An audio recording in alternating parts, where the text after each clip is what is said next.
Teseo, Minerva, y envíen por favor nuestro agradecimiento también al señor rector por albergar este encuentro académico en una agenda de trabajo con la visita de Luis Pedernera en el país, en el que ha habido distintos espacios en el legislativo. Ayer estuvimos en el Senado, más tarde estaremos en la Cancillería, etcétera, pero queríamos reservar, como debe ser, un espacio académico para que desde los programas de infancia, desde las investigaciones que realizan las personas en la academia, desde el trabajo que hacen las y los estudiantes, pudiera darse un momento de presentación de estas recomendaciones que son tan importantes, ¿no? Celebrar que este sea un espacio interuniversitario. Estamos acá en la UAM Xochimilco porque es una universidad que ha apostado por construir un programa de infancias, ¿no es cierto?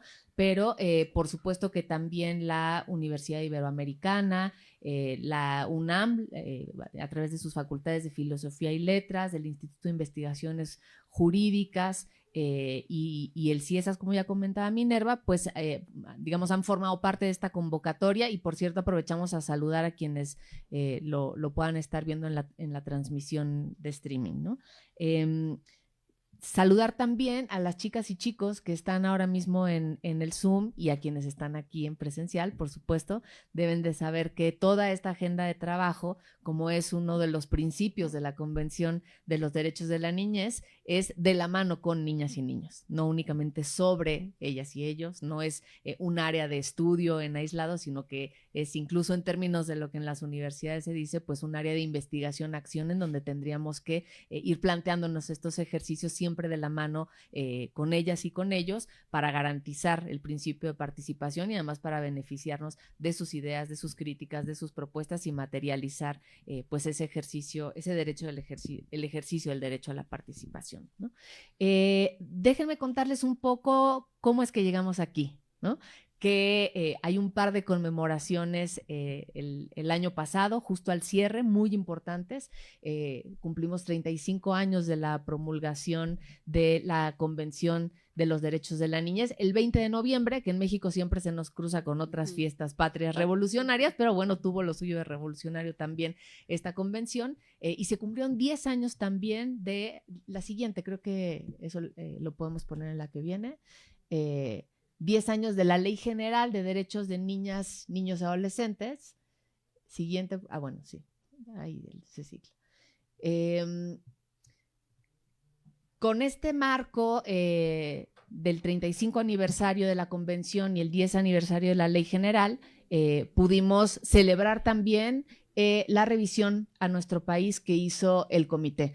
Digamos que la Convención de los Derechos del Niño, CIC, de la niñez, ¿no? De niñas, niños, adolescentes, se promulgó en el 89, fue ratificada por México y entró en vigor en 1990. Es uno de los instrumentos más ratificados a nivel internacional. Solamente un país, imaginen cuál, es el que no lo ha ratificado. Y bueno, como les decía, el año pasado fue un momento muy importante de conmemoraciones, de celebraciones, pero también en donde México tuvo una precesión en este comité en el mes de febrero. En agosto fue la sesión formal en el periodo número 97 y se analizaron, ahí son 13 informes alternativos y los informes periódicos que el Estado mexicano envía a este comité como parte de su información. Digamos que un poco como funcionan estas revisiones al país es que el comité le solicita a los países miembros, en este caso a México, háganos llegar información sobre cuál es el estado que guardan los derechos de niñas y adolescencia.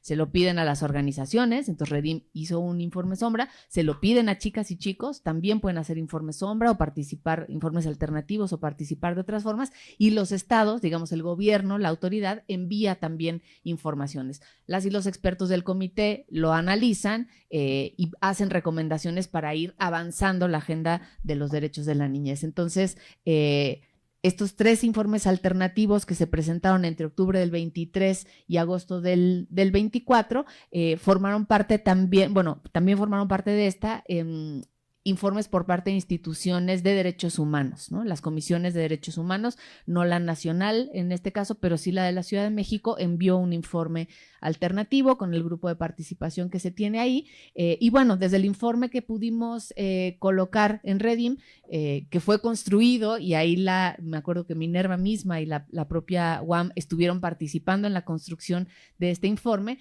pues aportamos un análisis integral de cómo vemos los derechos de la infancia en nuestro país. Hicimos en este mismo informe 43 sugerencias, diciéndole al comité, si nosotros fuéramos el comité, lo que le recomendaríamos al Estado mexicano es esto, ¿no? Nos dio mucho gusto ver que estas recomendaciones fueron leídas, fueron atendidas, en algunos casos incorporadas y tomadas en cuenta.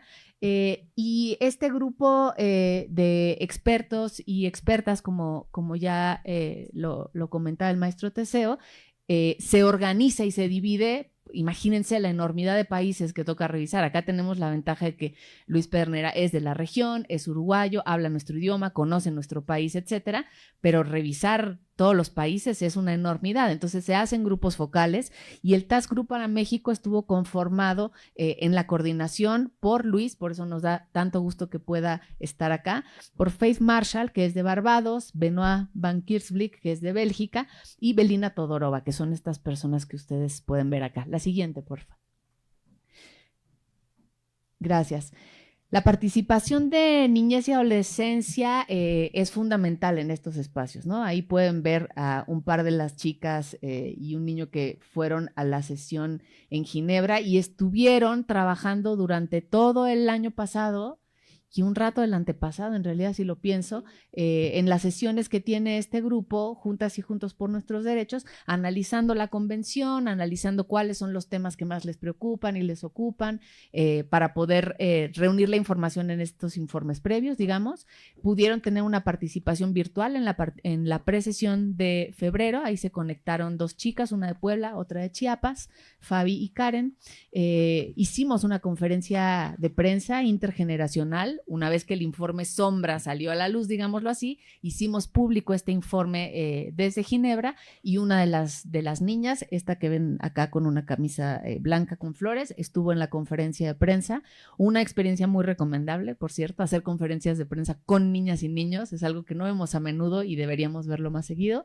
Y bueno, pudimos tener una presencia durante la sesión y una reunión con el comité. En estas sesiones lo que está establecido es que pues es una especie de examen. Imagínense, el comité revisa al Estado mexicano, entonces son ellos dos los actores quienes hablan, preguntan, y nosotras allí estábamos un poco de espectadoras, pues no pasivas, pero sí calladas, y gracias a pues a la sensibilidad del grupo que estuvo revisando a México y a las gestiones del propio Luis, pudimos tener una reunión previa en donde estas chicas, como voceras, no representantes, voceras, llevaban los mensajes que se habían construido colectivamente con niñas y niños, pudieron colocar ahí sus preocupaciones, sus intereses con el comité, ¿no? Estas reuniones también fueron posibles gracias a aliadas como Child Rights Connect, que es una organización que allá en Ginebra apoya el trabajo del comité, pero también vincula a las organizaciones de los distintos países, y pudimos generar contenidos de difusión, contenidos multimedia, llamando mucho la atención en México para decir, hey,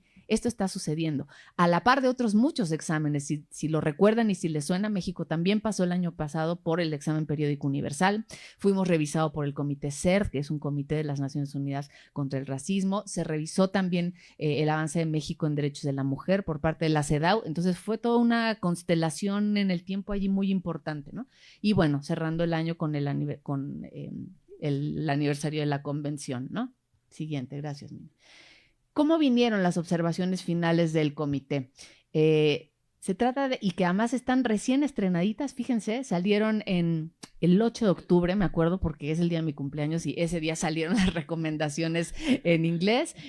Hace unas semanas ya está la versión oficial en español y es un conjunto de recomendaciones en un texto que reúne 50 recomendaciones que están distribuidos en 14 bloques temáticos y aborda 6 aspectos de medidas de atención urgente, es decir, los llamados de atención a la autoridad en México sobre los temas en los que tiene que actuar con mucha mayor prestitud y celeridad, y además también hay un reconocimiento de avances, son recomendaciones amables, generosas, incluso diciendo, sí, reconocemos y vemos que en México se ha avanzado en determinadas agendas, pero todavía quedan estos pendientes, ¿no?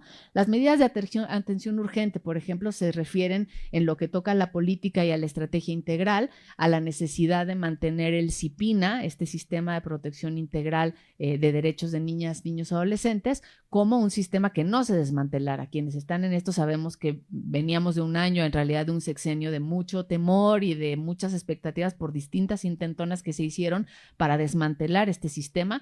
Afortunadamente, las recomendaciones también fueron muy oportunas con la entrada de un nuevo gobierno, y ahora en esta actual administración ya hay una secretaria ejecutiva al frente del CIPINA. El CIPINA permanece.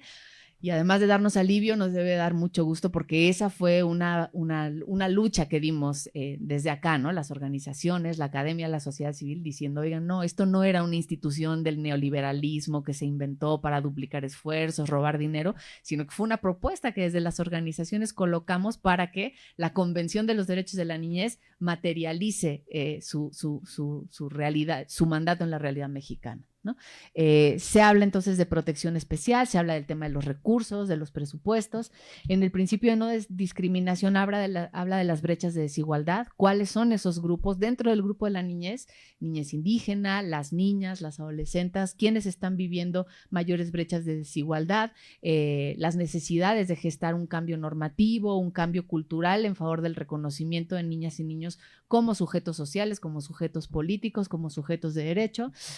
Respecto del principio de la Convención de Vida, Supervivencia y Desarrollo, pues se llama la atención sobre los datos que pudimos colocar, y son públicos además. Esto no es únicamente una investigación cerrada que Redim hizo en un informe, analizando la data pública que por ley las instituciones deben poner sobre la mesa: homicidios, feminicidios de niñas y adolescentes, desapariciones, el rol de las policías, el rol de las instituciones judiciales, fueron algunos de los aspectos que se recogieron ahí. El abuso, la negligencia y la explotación sexual, también recomendando que hubiera canales de denuncia amigables, muy importante con los temas que estamos viendo y los incrementos de violencia sexual, que sean amigables, confidenciales y accesibles, el acceso a la justicia con un apoyo multidisciplinario. Ya no basta tener peritos nada más, sino que tiene que haber psicólogos, psicólogas, personas que sepan de derechos humanos, etcétera. Sensibilización y capacitación en las escuelas, investigación de la Iglesia Católica Romana, ese es un golazo de las recomendaciones que vinieron. Difusión y sensibilización en la sociedad, que es en buena medida lo que estamos haciendo hoy. Toca hacer mucha difusión, mucha sensibilización en la sociedad sobre estas recomendaciones, porque son herramientas después, ¿no? De conocimiento, de exigencia, de incidencia. Viene también un apartado dentro de las medidas de atención urgente sobre tortura, tratos crueles, inhumanos, degradantes y violencia, en donde se llama la atención sobre las condiciones en las que está viviendo la niñez institucionalizada, ¿no? Lo que conocemos como los albergues o los CAS, Centros de Asistencia Social.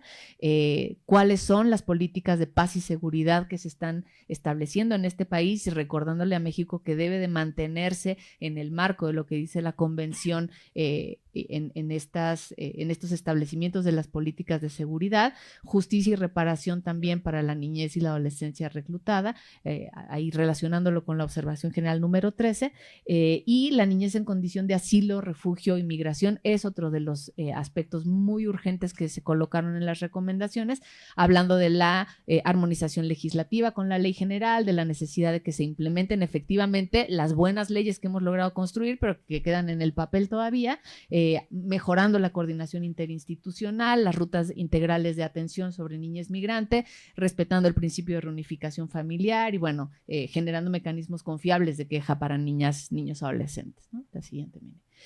¿Qué sigue ahora? Este proceso de México ante el comité cierra un ciclo, pero abre otro, ¿no? No se crean que es como, bueno, ya se hizo la investigación, se le hizo el examen a México, como decía Karen, la niña que participó, si le pusieras una nota a cuánto se sacó México, ella decía, pues se sacó como 7. O sea, sí se reconoce que hay, pero échale ganitas, literalmente así lo decía. Entonces, en ese echarle ganas a qué necesitamos dar en la siguiente vuelta de este ciclo que se abre, pues está la implementación de estas observaciones finales, ¿no? Que tendrá que ser una ruta fija en el Programa Nacional de Desarrollo, que ahí las organizaciones hemos estado batallando duro para que se incorpore. Ustedes saben quizá que dentro de esta construcción del plan hubo otros grupos de población, mujeres, jóvenes, pueblos originarios, etcétera, pero la niñez y la adolescencia, siendo que son la tercera parte del país en México, no aparecieron en el Programa Nacional de Desarrollo. Entonces, bueno, lo colocamos para que pueda estar ahí. No solamente en el Plan Nacional de Desarrollo, sino en todo el ciclo de programación democrática que viene, en la actividad legislativa. Por eso ayer fue importante estar en el Senado, de manera que las políticas públicas de tanto del gobierno federal como de todos los gobiernos estatales que inician en este nuevo periodo que en nuestro país se establece a partir del mandato del 23, puedan seguir este ciclo que ustedes ven allí, ¿no? El Estado puede elegir en qué procedimiento se da, hay aportes de niñez y adolescencia y sociedad civil, lo que yo les decía de la precesión, el comité adopta una lista de cuestiones previa, como unos temas que se van a analizar, el Estado presenta también su informe, se hacen comentarios de niñas, niños y sociedad civil respecto del informe que el Estado hace. Este fue el espacio que les comentaba que pudimos participar junto con otras organizaciones y niñas, niños, reuniones previas para preparar el periodo de sesiones, se sesiona en el país, 30 de agosto del año pasado fue, fecha también importante, el Día Internacional contra la Desaparición Forzada, ¿no? Y bueno, esta es la parte de la sesión. El comité, poquitito antes, gracias, Mine. El comité adopta sus recomendaciones finales, las hace públicas y entra la implementación de estas observaciones finales, el activismo continuo por parte de niñez y adolescencia y de la sociedad civil, que tienen que ir hacia, nuevamente, que el Estado parte pueda seguir reincorporándose en los siguientes ciclos a partir del cumplimiento de las observaciones y la mejora de sus estándares. Ahora sí, Mine. ¿Qué pasos podemos dar en el seguimiento de esta sesión y de estas recomendaciones? Bueno, pues tenemos que hacer muchas actividades de promoción de la convención y de las observaciones del comité, ¿no? Por eso tomarnos un rato esta mañana para conocer cómo vienen las observaciones finales, las recomendaciones. Podemos y debemos desarrollar herramientas para supervisar y medir el progreso en esta aplicación. Ahí hay muchas organizaciones, pero también el trabajo de la academia es importante para poder ir midiendo cualitativamente cómo se van efectivamente adoptando estas observaciones. Pues mucho trabajo junto con el gobierno para que la voz de niñas y niños, la voz de la academia, la voz de las organizaciones esté presente en las distintas acciones que toman en la agenda de niñez. Algo que se puede hacer también es organizar visitas de seguimiento por parte de los miembros del comité. Por ejemplo, de aquí a que venga un próximo examen a México, pues invitar, así como ahora invitamos a Luis, a miembros del comité, porque esto ayuda a que la agenda avance. Ha ayudado muchísimo tu visita esta semana, Luis, simplemente a que se establezcan espacios y a que se abran puertas. Y bueno, colaborar con otros órganos de tratados y con los mecanismos de derechos humanos, tanto a nivel de la ONU como de la OEA, a través de los órganos de tratados, del Consejo de Derechos Humanos, en el examen periódico universal, etcétera, para hacer la agenda de la niñez una de las agendas centrales en el avance del país, en una buena oportunidad en donde estamos viviendo muchísimos desafíos. Desde Redim seremos y seguiremos siendo críticos de esos desafíos, del dolor que nos causa ver que chicas y chicos sufren trata, reclutamiento, desapariciones, violencia, etcétera, pero también reconociendo que si se abren las puertas y las capacidades están instaladas y las recomendaciones vienen como una hoja de ruta, pues se pueden establecer caminos muy claros para hacer avanzar esta agenda, ¿no? Y me parece que eso es todo, Mine. Muchas gracias.